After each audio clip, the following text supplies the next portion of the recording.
ఒక్కసారి ఊహించండి, మనం ఈరోజు 2026లో జీవిస్తున్నాం. కానీ వేల సంవత్సరాల క్రితం మహాభారతం కాలంలో ఉన్న కొందరు వ్యక్తులు ఇంకా ఈ భూమిపైనే జీవించి ఉన్నారని చెబితే మీరు నమ్ముతారా? చాలామంది ఇది మిత్ అని అనుకుంటారు. కానీ హిందూ పురాణాల్లో ఒక గొప్ప కాన్సెప్ట్ ఉంది. దాన్ని చిరంజీవి అంటారు. అంటే చావులేని జీవితం. దేవతల వరంతో యుగాలు మారినా కూడా ఇంకా బ్రతికి ఉన్న మహావ్యక్తులు. వారు మొత్తం 7. వారి జీవితాల్లో యుద్ధాలున్నాయి, శాపాలున్నాయి, దైవ వరాలున్నాయి, అలాగే ప్రపంచానికిచ్చిన గొప్ప లెసన్స్ కూడా ఉన్నాయి. ఈరోజు మనం ఆ 7 చిరంజీవుల పూర్తి కథను పుట్టుక నుండి ఇప్పటి వరకు సినిమాటిక్ స్టైల్లో తెలుసుకోబోతున్నాం. ఈ కథలో సస్పెన్స్ కూడా ఉంది, ఇమోషన్ కూడా ఉంది, చివరికి షాకింగ్ ట్రూత్స్ కూడా ఉన్నాయి. అందుకే ఈ వీడియోను చివరి వరకు తప్పకుండా చూడండి. హిందూ పురాణాల్లో చిరంజీవి అంటే సాధారణంగా చావని మనిషి కాదు. దేవతల వరం వల్ల యుగాలు మారినా కూడా జీవించే వ్యక్తి. వారు మనుషులే అయినా వారి జీవితాలు దేవతలతో, అవతారాలతో, మహాయుద్ధాలతో నిండి ఉన్నాయి. సత్యయుగం నుండి కలియుగం వరకు కొనసాగుతున్న జీవితం వాళ్లది. వారిని మనం ఇప్పటికీ ఎక్కడో ఈ భూమిపై ఉన్నారని నమ్ముతారు.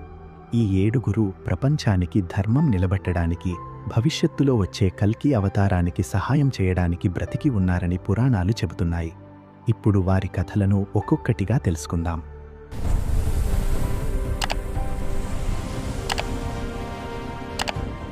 మహాభారత కాలంలో ఒక గొప్ప గురువు ఉన్నాడు. ఆయన పేరు ద్రోణాచార్యుడు. ఆయన భార్య కృపి. చాలా సంవత్సరాలు వారికి సంతానం లేదు. చివరికి కఠినమైన తపస్సు చేసి ఒక కుమారుడిని పొందారు. ఆ బాలుడు పుట్టినప్పుడు గుర్రం అరుస్తున్న శబ్దంలా అరవడంతో అతనికి అశ్వత్థామ అని పేరు పెట్టారు. చిన్నప్పటి నుంచే అతను అసాధారణమైన యోధుడు. అతని నుదిటిపై ఒక డివైన్ మణి ఉండేది. అది అతనికి అపారమైన శక్తి ఇచ్చేది. కాని మహాభారత యుద్ధం వచ్చినప్పుడు అతని జీవితం పూర్తిగా మారిపోయింది. తన తండ్రి ద్రోణాచార్యుడు యుద్ధంలో చనిపోవడంతో అశ్వత్థామ కోపంతో పాండవులపై ప్రతీకారం తీర్చుకోవాలని నిర్ణయించుకున్నాడు. ఒక రాత్రి పాండవుల శిబిరంలోకి వెళ్లి నిద్రలో ఉన్నవారి పిల్లలను చంపేశాడు. ఈ దారుణాన్ని చూసి కృష్ణ చాలా కోపంగా అయ్యాడు.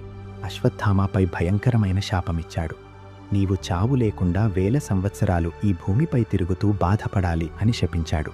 అప్పటి నుండి అశ్వత్థామ కలియుగం వరకు జీవించి ఉన్నాడని చాలా కథలు చెబుతాయి. భారతదేశంలోని అడవుల్లో ఇప్పటికీ అతన్ని కొందరు చూశామని చెబుతారు. ఇప్పుడు 2వ చిరంజీవి కథ. అతను ఒక అసుర రాజు అయినా కూడా ప్రపంచంలోనే గొప్ప దానశూరుడు. అతని పేరు మహాబలి. అతని తాత ప్రహ్లాద విష్ణు భక్తుడు. అదే భక్తి మహాబలిలో కూడా ఉంది. మహాబలి చాలా శక్తివంతమైన రాజు. అతని పరాక్రమంతో 3 లోకాలను కూడా జయించాడు. దేవతలు భయపడ్డారు. అప్పుడు విష్ణువు ఒక చిన్న బ్రాహ్మణ బాలుడిగా అవతరించాడు. ఆ అవతారం వామన. వామనుడు మహాబలి దగ్గరకు వచ్చి, నాకు 3 అడుగుల భూమి ఇవ్వు అని అడిగాడు. మహాబలి వెంటనే ఒప్పుకున్నాడు. కాని అది సాధారణ అడుగు కాదు. వామనుడు ఒక్కసారిగా విశ్వరూపం ధరించాడు. మొదటి అడుగుతో భూమిని కొలిచాడు. 2వ అడుగుతో ఆకాశాన్ని కొలిచాడు. 3వ అడుగు పెట్టడానికి స్థలం లేకపోవడంతో మహాబలి తన తలనే ఇచ్చాడు. విష్ణువు అతని భక్తి చూసి ఆశ్చర్యపడ్డాడు. అతనికి ఒక వరం ఇచ్చాడు. నీవు పాతాళలోకంలో రాజుగా ఉండి చిరంజీవిగా జీవించాలి. ప్రతి సంవత్సరం నీ ప్రజలను చూడడానికి భూమిపైకి రావచ్చు అని అన్నాడు. అందుకే కేరళలో ప్రతి సంవత్సరం ఓనం పండుగను మహాబలి జ్ఞాపకంగా జరుపుకుంటారు. మహాభారత కథలో అత్యంత ముఖ్యమైన వ్యక్తి ఒకరు ఉంటే అతడే మహర్షి వ్యాస. అతని అసలు పేరు కృష్ణద్వైపాయన వ్యాస. అతని పుట్టుక కూడా ఒక అద్భుతమైన సంఘటన. ఒకరోజు మహర్షి పరాశర గంగానదిలో పడవలో ప్రయాణిస్తున్నప్పుడు ఒక మత్స్యకారిణి అయిన సత్యవతిని చూశాడు. ఆమె యొక్క పవిత్రమైన మనసు చూసి పరాశర మహర్షి ఆమెకొక దివ్య వరమిచ్చాడు. ఆ వరంతో పుట్టిన బాలుడే వ్యాసుడు. అతను చిన్నప్పటి నుంచే అసాధారణమైన జ్ఞానం కలిగినవాడు. వేదాలను 4 భాగాలుగా విభజించి ప్రపంచానికి అందించిన గొప్ప ఋషి. అందుకే అతన్ని వేదవ్యాసుడు అని పిలుస్తారు. కాలక్రమంలో అతను ప్రపంచంలోనే గొప్ప ఇతిహాసమైన మహాభారతాన్ని రచించాడు. అతని జీవితంలో అత్యంత ముఖ్యమైన సంఘటన పాండవులు మరియు కౌరవుల పుట్టుకలో అతని పాత్ర. హస్తినాపురంలో రాజవంశం నిలబెట్టడానికి వ్యాసుడు ధృతరాష్ట్రుడు, పాండుడు, విదురుడు పుట్టడానికి కారణమయ్యాడు. మహాభారత యుద్ధం జరిగినప్పుడు కూడా వ్యాసుడు ఆ సంఘటనలను ప్రత్యక్షంగా చూశాడు. యుద్ధం తర్వాత ప్రపంచం ధర్మం నుండి దూరమవుతుందని తెలుసుకున్న వ్యాసుడు భవిష్యత్తు తరాలకు జ్ఞానం అందించడానికి పురాణాలను కూడా రచించాడు. పురాణాల ప్రకారం వ్యాస మహర్షి ఇప్పటికీ హిమాలయాల్లో తపస్సు చేస్తూ జీవించి ఉన్నాడని చెబుతారు. భవిష్యత్తులో కల్కి అవతారం వచ్చినప్పుడు ధర్మాన్ని మళ్లీ స్థాపించడానికి అతను సహాయం చేస్తాడని నమ్మకముంది. చిరంజీవులలో అత్యంత ప్రసిద్ధుడు ఒకరు ఉంటే అతడే హనుమంతుడు. అతని పుట్టుక కూడా ఒక అద్భుతమైన కథ. అతని తల్లి అంజనాదేవి, తండ్రి వాయుదేవుడు. చిన్నప్పటి నుంచే హనుమంతుడు అసాధారణమైన శక్తి కలిగినవాడు. ఒకరోజు ఉదయం సూర్యుడు ఉదయిస్తున్నప్పుడు అతను దాన్ని పండు అనుకుని ఆకాశంలోకి ఎగిరి దాన్ని తినడానికి ప్రయత్నించాడు. ఈ సంఘటన చూసి దేవతలు ఆశ్చర్యపడ్డారు. చివరికి దేవేంద్రుడు తన వజ్రాయుధంతో అతన్ని ఆపాడు. కాని వాయుదేవుడు కోపంతో ప్రపంచంలోని గాలిని ఆపేశాడు. అప్పుడు దేవతలు అందరూ వచ్చి హనుమంతుడికి అనేక వరాలిచ్చారు. అతను అపారమైన బలం, అమరత్వం పొందాడు. కాలం గడిచింది. తర్వాత త్రేతాయుగంలో అతను రామసేవలో చేరాడు. రాముడికి అతను చేసిన సేవలు అమోఘం. సీతమ్మను వెతకడానికి సముద్రం దాటిన ఘటన, లంకలో అగ్ని పెట్టిన ఘటన, లక్ష్మణుడిని కాపాడడానికి సంజీవని పర్వతాన్ని తీసుకువచ్చిన సంఘటన, ఇవన్నీ అతని అపారమైన శక్తికి ఉదాహరణలు. రాముడు రావణుడిని ఓడించిన తర్వాత హనుమంతుడికి ఒక గొప్ప వరమిచ్చాడు.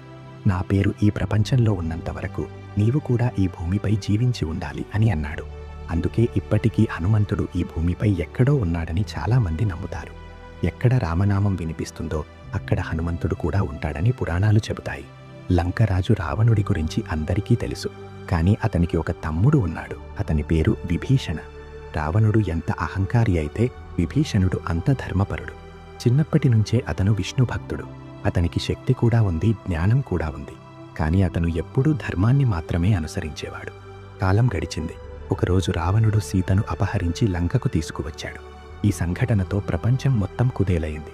లంకలో ఉన్న విభీషణుడు ఈ పని తప్పు అని వెంటనే గ్రహించాడు. అతను రావణుడిని పలుమార్లు హెచ్చరించాడు. సీతను తిరిగి పంపు, లేదంటే మహాయుద్ధం జరుగుతుంది అని చెప్పాడు. కానీ రావణుడు అతని మాట వినలేదు. చివరికి విభీషణుడు ఒక కఠినమైన నిర్ణయం తీసుకున్నాడు. తన కుటుంబాన్ని, రాజ్యాన్ని కూడా వదిలి ధర్మం కోసం రాముడి వైపు వెళ్ళిపోయాడు. అతను రాముడి దగ్గరకు వెళ్ళి అతనికి సహాయం చేశాడు. లంక యుద్ధంలో విభీషణుడు ఇచ్చిన సమాచారమే రాముడికి విజయాన్ని అందించింది. యుద్ధం ముగిసిన తర్వాత రాముడు లంక సింహాసనం విభీషణుడికి ఇచ్చాడు. అలాగే ఒక గొప్ప వరం కూడా ఇచ్చాడు. నీవు కలియుగం వరకు లంకను పాలిస్తూ చిరంజీవిగా జీవించాలి అని అన్నాడు. అందుకే విభీషణుడు కూడా ఈ రోజు వరకు జీవించి ఉన్నాడని పురాణాలు చెబుతున్నాయి. మహాభారతంలో మరో ఆశ్చర్యకరమైన వ్యక్తి ఉన్నాడు. అతనే కృపాచార్యుడు. అతని పుట్టుక కూడా చాలా విచిత్రమైనది. ఒకరోజు మహర్షి శరద్వాన్ తపస్సు చేస్తున్నప్పుడు అతని నుండి పడిన బాణాల దగ్గర 2 శిశువులు కనిపించారు. రాజు శంతను వారిని కనుగొని పెంచాడు. ఆ బాలుడు కృపాచార్యుడు, ఆ బాలిక కృపి. చిన్నప్పటి నుంచే కృపాచార్యుడు అపారమైన విద్యను సంపాదించాడు. అతను హస్తినాపుర రాజకుటుంబానికి గురువుగా మారాడు. మహాభారత యుద్ధం వచ్చినప్పుడు కృపాచార్యుడు కౌరవుల వైపు యుద్ధం చేశాడు. కాని యుద్ధం ముగిసిన తర్వాత కూడా అతను బ్రతికి ఉన్న కొద్దిమంది యోధుల్లో ఒకడు. అతని జ్ఞానం, ధర్మబద్ధమైన జీవితం చూసి దేవతలు అతనికి ఒక వరం ఇచ్చారని పురాణాలు చెబుతాయి. అతను కలియుగం వరకు జీవించి ప్రపంచానికి జ్ఞానం అందించాలి అని నిర్ణయించబడింది. భవిష్యత్తులో వచ్చే కల్కి అవతారానికి కూడా అతను గురువుగా ఉంటాడని కొన్ని పురాణాలు చెబుతున్నాయి. చిరంజీవులలో అత్యంత శక్తివంతమైన వ్యక్తి ఒకరు ఉంటే అతడే పరశురామ. అతను విష్ణువు యొక్క 6వ అవతారం. అతని తండ్రి మహర్షి జమదగ్ని, తల్లి రేణుకాదేవి. చిన్నప్పటి నుంచే పరశురాముడు యుద్ధకళల్లో అపారమైన నైపుణ్యం సంపాదించాడు. ఒకరోజు క్షత్రియ రాజు కార్తివీర్య అర్జునుడు జమదగ్ని మహర్షిని హత్య చేశాడు. ఈ సంఘటనతో పరశురాముడు కోపంతో ఉప్పొంగిపోయాడు. అతను ప్రతీకారం తీర్చుకోవాలని నిర్ణయించుకున్నాడు. తన పరశు అనే ఆయుధంతో క్షత్రియులపై యుద్ధం చేసి 21 సార్లు వారిని ఓడించాడు అని పురాణాలు చెబుతాయి. కానీ తర్వాత అతను తన కోపాన్ని వదిలి తపస్సులో జీవించడం ప్రారంభించాడు. కాలం గడిచినా కూడా పరశురాముడు ఈ భూమిపై జీవించి ఉన్నాడని నమ్మకముంది. మహాభారత కాలంలో కూడా అతను ఉన్నాడు. భీష్మ, కర్ణ లాంటి మహాయోధులకు అతనే గురువు. భవిష్యత్తులో వచ్చే కల్కి అవతారానికి కూడా ఆయనే గురువుగా ఉంటాడని పురాణాలు చెబుతున్నాయి. ఈ 7 చిరంజీవుల కథలు మనకు ఒక గొప్ప సందేశమిస్తాయి. వారి జీవితాల్లో శక్తి ఉంది, జ్ఞానం ఉంది, ధర్మం కోసం చేసిన త్యాగం ఉంది. పురాణాల ప్రకారం వారు ఇప్పటికీ ఈ భూమిపై ఎక్కడో జీవించి ఉన్నారు. కొందరు హిమాలయాల్లో తపస్సు చేస్తూ ఉన్నారని చెబుతారు. మరికొందరు ప్రపంచంలో జరిగే సంఘటనలను నిశ్శబ్దంగా గమనిస్తూ ఉన్నారని కూడా కథలున్నాయి. భవిష్యత్తులో కలియుగం చివర్లో కల్కి అవతారం వచ్చినప్పుడు ఈ 7 చిరంజీవులు అతనికి సహాయం చేస్తారని పురాణాలు చెబుతున్నాయి. అందుకే వారి కథలు కేవలం మిత్ కాదు, అవి ధర్మం, భక్తి, త్యాగం గురించి మనకు నేర్పించే గొప్ప లెసన్స్. మీకు ఈ కథ నచ్చితే వీడియోకి లైక్ చేయండి, ఛానల్ని సబ్స్క్రైబ్ చేయండి, అలాగే మీ ఫ్రెండ్స్తో షేర్ చేయండి. ఇంకా ఇలాంటి మైథలాజికల్ స్టోరీస్ తెలుసుకోవాలంటే కమెంట్లో చెప్పండి.